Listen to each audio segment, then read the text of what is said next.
Okay, so hello everybody. Let's wait a few minutes just for people to have the time to join. I see already people coming, so that's great. But before we dive into the discussion, let's have some chit chat. Yeah, so I was actually discussing with Livio and Christy about the fact that one of the founders is now in a campaign to conquer new clients far away from home. Yeah. Yeah, Ion is our main ambassador in the States right now, representing FieldOS and meeting with clients that are both big and small, but especially big. Right, Christy? Yeah, especially big. And as we found out, they're missing some elements in their tech stack, and they're open to discussion. Most important, they're open to discussion on European founded startups, which is very nice. Indeed, in order to sell there, you're gonna need some certification, some insurance, business insurance. Yeah. I think these are some things that every startup that wants to sell in the US B2B should know. So you're gonna need some business insurance. You're gonna need security certifications like SOC. Here in Europe, only the large, as far as we know, only the largest organizations ask for SOC certification, security certification, and the usual ISO 27001. You've got work to do. Yeah. But the good news is they are open to European startups. Yeah, that's good. Yeah. Okay. Good. I think we can start, and I already see some people getting in. So just as a very brief introduction, we're here today to talk about FieldOS, a company which some of you might know because it's already the second time they are available on our platform. My name is Mircea. I'm an investment manager here at SeedBlink, and I'm the deal captain of this deal. I worked together with the founders of FieldOS and also leave you towards bringing this opportunity in front of you today. Tomorrow, the opportunity will be live on our platform, so you're going to be able to see all the materials, go through every detail that you want, and of course ask questions. But as per usual, we're having this conversation today, to actually be able to hear the founders and the investors live and to also ask questions. So I'm having today with me Christy, founder and CEO at FieldOS, and then also Liviu Munteanu, one of the investors. And I'd like to just kind of give the floor to them to say 2-3 words about them on a personal level, and then we'll get into the actual pitch of FieldOS. Christy will tell us about the business, and then we're getting into a dialogue. And of course, anytime you might have a question, just write it down in the chat or in the Q&A section, and be sure that we will address the question going forward. Good. So that being said, Christy, 2-3 words about yourself and why are you in this call? Okay, thank you, Mircea. So my name is Cristi Dragomir. I'm the CEO and co-founder of FieldOS, former Smart Hats. I'm a tech guy.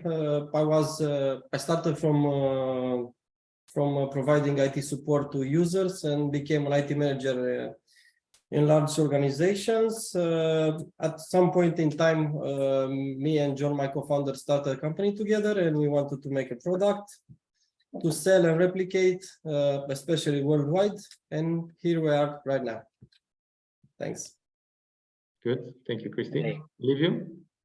Hi all. As you can see, Christy is all about work and not about talking about himself. So I will do the honors and praise him and Ion, his co-founder. Hi, I'm Liviu Munteanu, also a geek originally, but also serial entrepreneur, angel investor, part of a VC fund lately, and a regular here on SeedBlink. I think my first one was March 2020 with Sanopas, our first investment, and also our first exit late last year. I'm happy to we're see old friends. Exactly. Actually, I was here before you were here, Mircea. Indeed, that's true. But yeah, we've been in a couple of meetings already. I'm glad to see that you joined, and I can't wait to hear your questions about FieldOS. I will, take up questions on the investment side, but the majority of the work will be done by Christy, obviously. I met the two founders at Innovex, a startup accelerator that they were part of. And I decided to invest in their first round. Actually, I was their first and by still the largest investor so far. I was there at the company inception when we set up all the juridical setup. I was part of their first angel round when we brought on board 2-3 other angels, and I was part of their first crowdfunding round, where I followed on my initial investment and enlarged my participation in FieldOS. All in all, I think I have been part of 3 or 4 different capital injections in FieldOS, and I'm happy to be here to declare that I will be part of a lot more. I will let Christy start with the pitch, and we'll be here, answering questions. Thank you very much, Liviu. So that being said, I think Christy, you can proceed with the actual pitch. Feel free to share your screen. We're happy to hear. And of course, just to point out again, feel free to write down all your questions. Okay, thank you, Mircea. Thank you, Liviu, for the introduction. Okay. It's okay? Can you see it? Yes, we can see. Okay. So FieldOS, it's all about empowering the deskless workers. The problem that we identified is most of the companies that involve using physical assets to directly or indirectly generate revenue, for example, restaurant chains, buildings, and so on, have 2 types of stakeholders: the users of the assets, that can be the employees of that organization, and the asset support teams or contractors. Okay, so the problem is that all over the world, deskless users and support teams do not have a structured way to collaborate and communicate in real time on asset-related issues. There's no easy-to-use, organized way to send issues and communicate real time between these 2 types of stakeholders. So the problem, to talk a little bit about this problem, is that when you're working in an organization and you're using an equipment, a device, an asset, or a location to create revenue for that organization, you have a problem if that asset isn't working, you as the user. For example, in a restaurant chain, if you put chicken in a bucket, so if the fryer doesn't work or the ice cream machine doesn't work, you as that employee have a problem. So you in the first place are very interested to have that problem fixed. On the other side of the asset of that fryer or the ice cream machine is the support team, which can be your internal support team or a contractor. So that support team and that contractor are, let's say, not so interested in solving the problem so fast as you, because they have some other KPIs, they have problem numbers, maybe also the problem solving duration, but nobody yells at them, nobody asks them, why didn't you sell ice cream today? So you as the user of that asset or that location, you have a problem if that asset or location are not suitable for business, are not producing revenue. You have above you, you have your boss has the operational manager, the operational manager has the CFO and the CEO, which all comes down to why didn't we sell today ice cream? Okay, so you are the most interested person to have that problem quickly fixed. Okay, so what would be the solution for this asset users to have the problem fixed faster? A software solution that provides a set of tools to facilitate creating issues and enable real-time structured collaboration and communication between every stakeholder involved in that specific issue. So this software should be, ideally would be a one-stop app for all the deskless users related to data exchange in all matters regarding the revenue generator. This revenue generator can be, as I said, a fryer, a refrigerator, I don't know, maybe a room if you have a building and rooms to rent, vehicles, anything that can be put in this position. That can be anything that can be fixed, that can be maintained, moved, cleaned, and so on. Okay. So FieldOS, empowering the deskless workers. FieldOS empowers the deskless workers, just a second, deskless workers to create and participate in issue resolution through direct real-time collaboration with the relevant support team member. It ensures that all relevant parties stay connected throughout the issue resolution process. And it's also created for maximum usability on the mobile device's screen. Okay, so what you need in order to have the problem or the claim fixed quickly, you need to stay in contact, you as the user, you need to stay in continuous contact and collaboration with the support teams. So when you create the issue through FieldOS, it's automatically dispatched to the relevant support team. So depending on how the system is configured, one of the support team members, or automatically we can dispatch the problem to a person.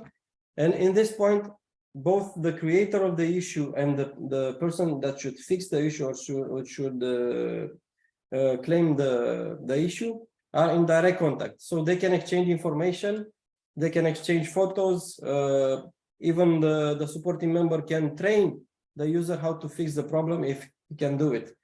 What we're taking out of the picture for in this moment is the management, is the chain that usually goes through the companies. Me as a user call my manager calls the technical manager. Maybe the technical manager doesn't have time, doesn't answer, doesn't read his email, doesn't use the ticketing system or the claim system that is in place right now. So I have a lot of time that is wasted in this channel. So we're putting them in direct contact, and surprisingly or not, the issues are solved as we are measuring right now 40% faster. So the downtime of the asset or the locations are it's much smaller. Okay, what are some of the key differentiators in our solution? We offer a very fast and painless implementation. FieldOS allows advanced configuration that fits 95% of our existing customer workflows, decreasing the implementation time by 75% compared to other solutions like ServiceNow, which is a giant, and Upkeep. Short features video. If you access the pitch, you can see a short features video on this link. Another key differentiator is the streamlined, painless usage. So in this chaos that the deskless workers do their job, there's a lot of noise, there's a lot of stuff to be done. So in order for them to use an app, the app should be very simple and very straightforward regarding to their role. So what we're doing, we're showing the mobile user only the information that is needed, and only when it's needed, in a certain time, in a certain status. It also allows the user to reach any information navigating only one level of depth. We can configure the app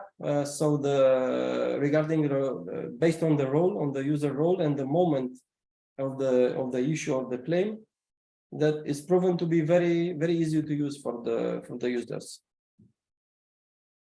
Okay, why is the timing good right now? So shortage of labor. Due to the shortage and instability in the deskless workforce, in the deskless users, companies need now more than ever a structured way to onboard and guide new or existing workers and contractors. Another one is the need to collect data. In today's difficult economic context, companies need to gather real and useful data regarding many aspects of their revenue generators assets. This data will feed the AI engines and drive business decisions in the future. Another one is increased smartphone adoption from 2019 and 2025, from 10 to 50% adoption of mobile tools. The main driver is that the mobile phones are more affordable. What's our target market? It's the first line are the asset-centric companies. As I said, restaurant chains, catering and hospitality, office and residential buildings, smart cities and city infrastructure, production facilities, factories, and retail chains. These are the main customer profiles that we're interested in, because this is where the assets create the most impact and the most revenue. So if some of the assets don't work, or some of the locations are not ready for business, they have a problem, they're not generating as much revenue as they should, and they have a direct interest to monitor and to have this process transparent and fast. Another customer profile is the support service companies that are service providers of any kind. Cleaning services companies, garden and pool maintenance, mobile healthcare, and a few more. Our traction right now is 25,600 euro as of 7 March 2023. This is the evolution. This is only, no, it's from March 2023. Okay. Among our customers, we have some big logos. And the first, we have KFC, Pizza Hut, Taco Bell, Vipro, AFI Europe, and ASA Abloy, and Terme, which are from our latest pool of clients, are from the asset owners customer profile. They have a lot of assets, and they need to be sure that they are working. There's no downtime. The support teams and the contractors react immediately. They need transparency in the process, in the flows, in the costs. They need everyone in their locations to be able to raise claims and requests, and to be able to be in contact with the right support team and the right support team members. We have in the lowest part, there are service provider companies, which are on the other side of this on this image. For example, you have Terme Bucharest. In Terme Bucharest, maybe not a lot of people know that they are asset intensive company. Everything in their location in Terme in Otopeni is based on an asset. For example, one of the use cases, we are looking at numbers. One of the use cases in Terme is they have a large number of locker rooms. So before the application, they knew they had a problem with the lockers, but they didn't know. They thought that we have, okay, from 4,000 lockers, we have like maybe 30 that don't work. We have some persons that attend to them. We have supervisors that phone call the technical manager. Okay, I have the locker 2,539 that doesn't work. The technical manager say, okay, I will send it. I will send someone. So they didn't have something digital and transparent to see how long it would take to fix one of the lockers, how long it would take to get some parts. Some of the information was lost on the communication process. So as a conclusion, we found out that around 10% of the lockers were not functioning at any time. So that would mean about 10% people not being able to enter and to use the locker rooms. So there were big lines in the reception area because there were no locker rooms available. It turns out that 400 lockers not working at a certain time it's a large number. So this is one of the use cases. Okay. What's our roadmap? The roadmap is we are opening, as I said earlier, my co-founder, John, is now in the US, where we're tackling the restaurant chains vertical. Turns out there's a big need in the restaurant chains vertical. There's some kind of applications that are missing from the tech stack. And this is one of the applications that is missing. They need someone to be in contact. They need an application that puts the users, the responsible persons of the assets, in contact with their vendors, with the contractors. So there are a few apps that try to do this thing, but they're not doing they're not designed and created with this thing in mind to keep everyone in the loop. So we're having some good feedback from the States. We're going to tackle this this vertical in the US in the following period. We also have some use cases in the UK in the office and residential buildings vertical. So in the UK, it turns out in London, as where we have we are settling some partnership contracts. So in London and in the UK, the renting agency does all the facility management and all the property management for the location you rent. So if I'm a tenant, I go to this agency, they show me this apartment, I rent it, and afterwards, every problem I have in the apartment, I have to take it up with the agency that rented me the space. So if I have a problem with the plumbing, I have to call them. Right now, they're calling them, they're sending emails. There's no app, there's no established app that does this, that puts the user, me as a tenant, in contact with the agency and moreover with the contractors that should solve my problem. So they are looking for this kind of application. We have 2 use cases there. We're beginning 2 pilots in the next month.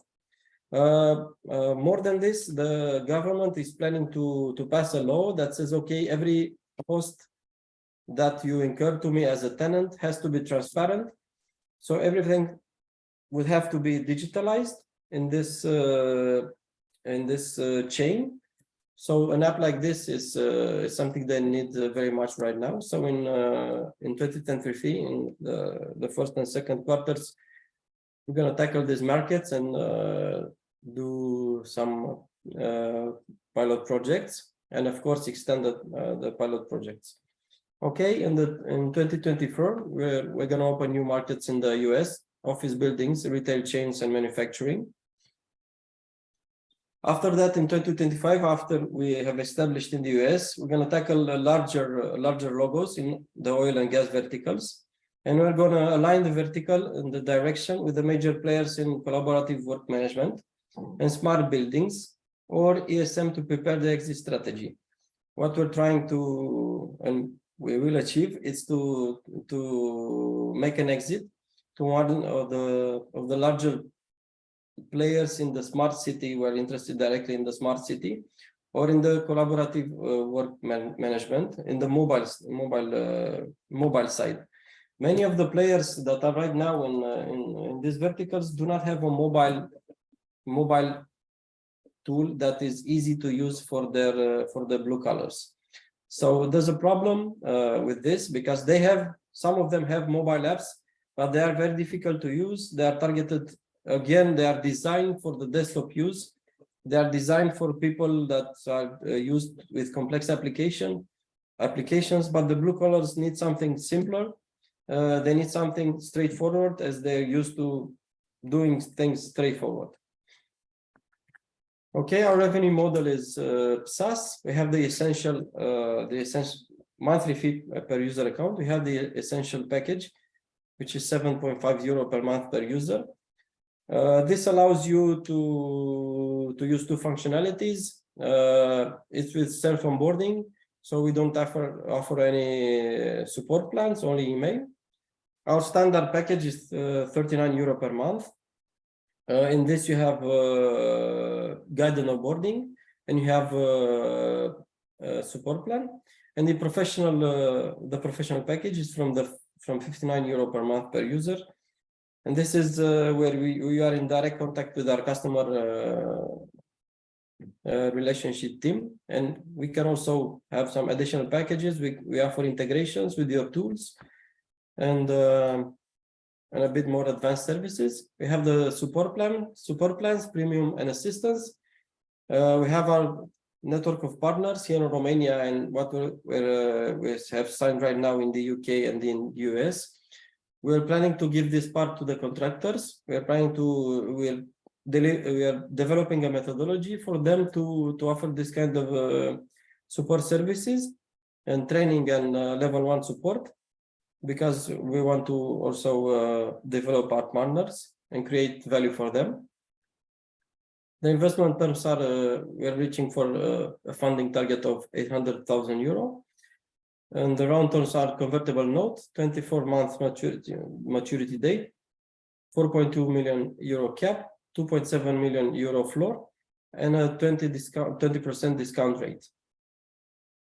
Okay, this is the core team. Me, Ion Gavrilescu, my co-founder and managing director, Cristi Alin, head of customer success, and Laurențiu Popa, our CTO. Thank you. If you want to get in touch with us, you can visit our website. Great. Okay. Thanks a lot. Thanks a lot, Cristi. Thank you. Very insightful and quite deep pitch. So we appreciate that a lot. I'd like to maybe direct a few questions to Liviu. Liviu, since you've been together with the FieldOS for quite a long time, first of all, how do you work with the FieldOS team, and how do you help them? And then, secondly, what inspires you, triggers you about them, that makes you want to be part of the story continuously? Hey, thanks for a great question.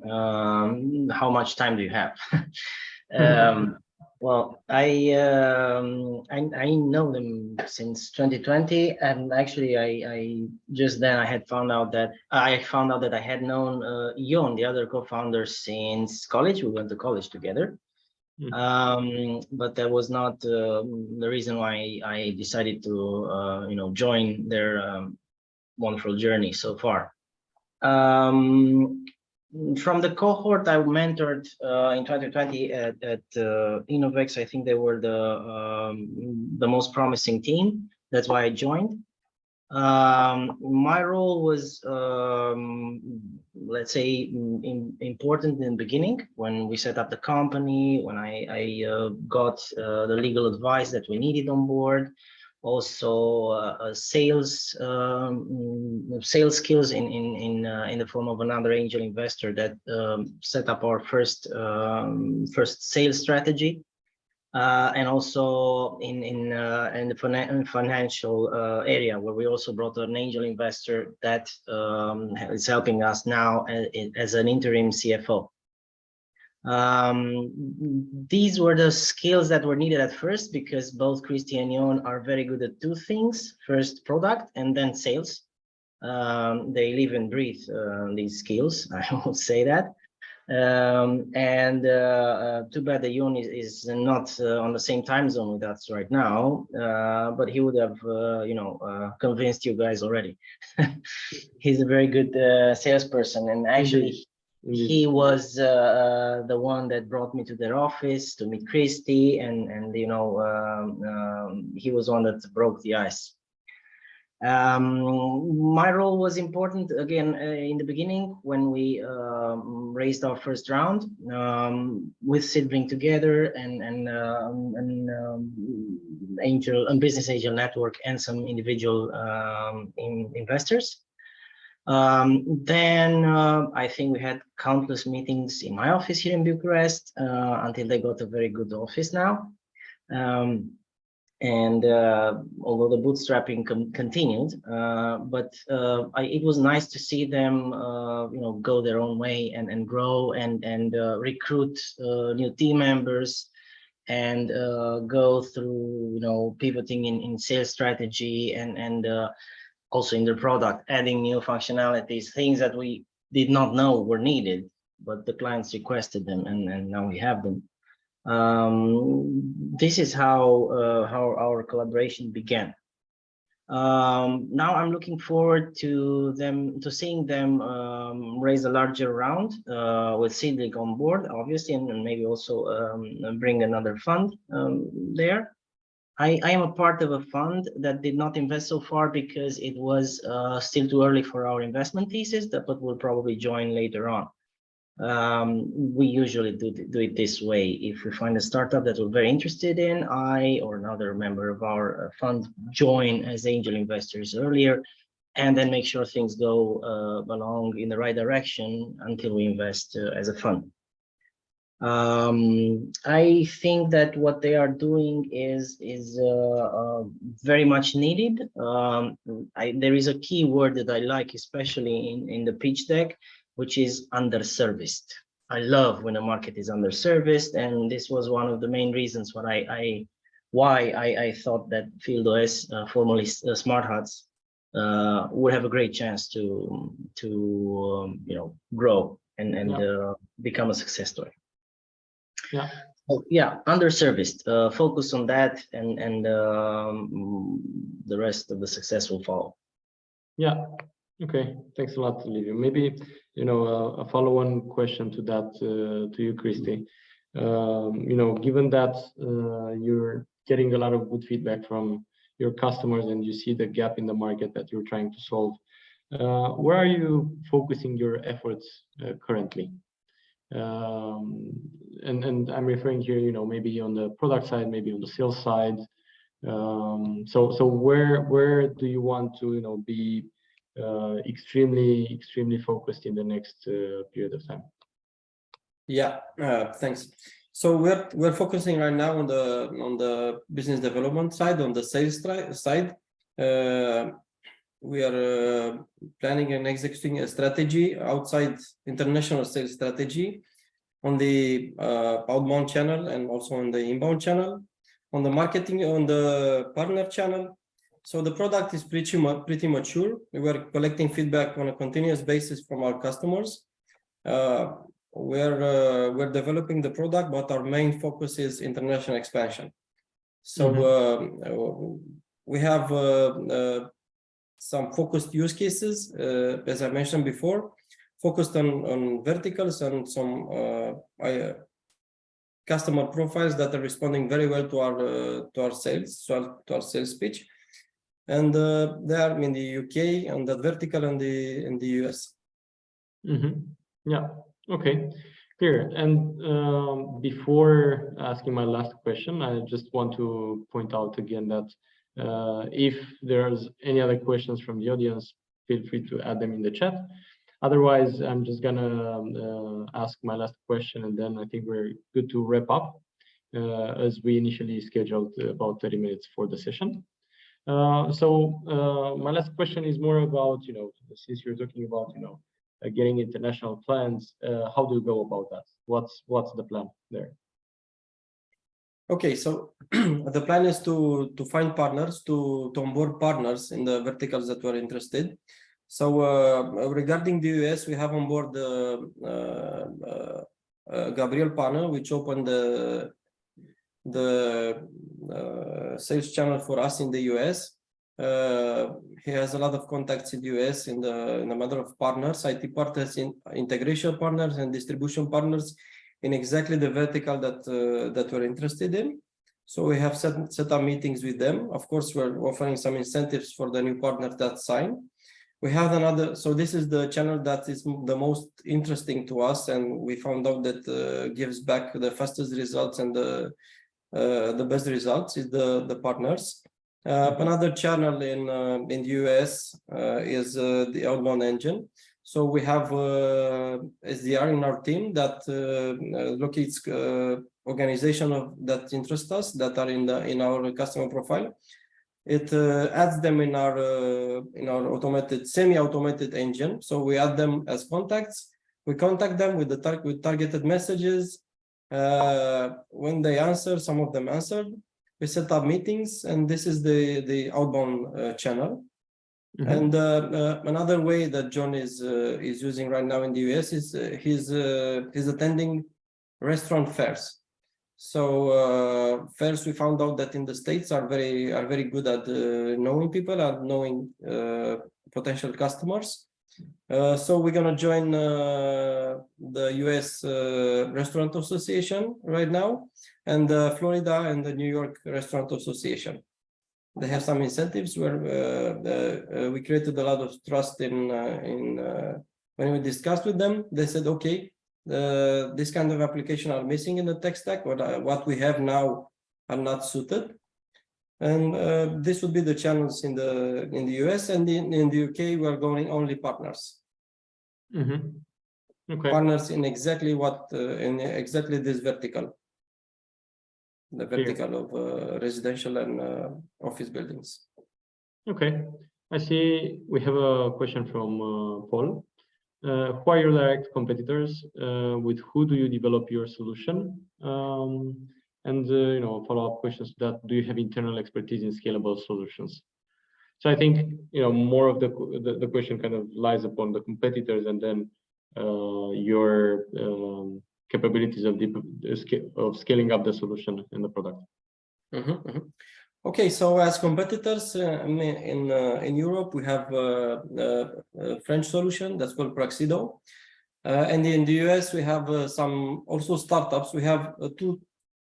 Well, let's say our main competitor is doing nothing. We're still using pen and paper, still using phone calls, still using emails.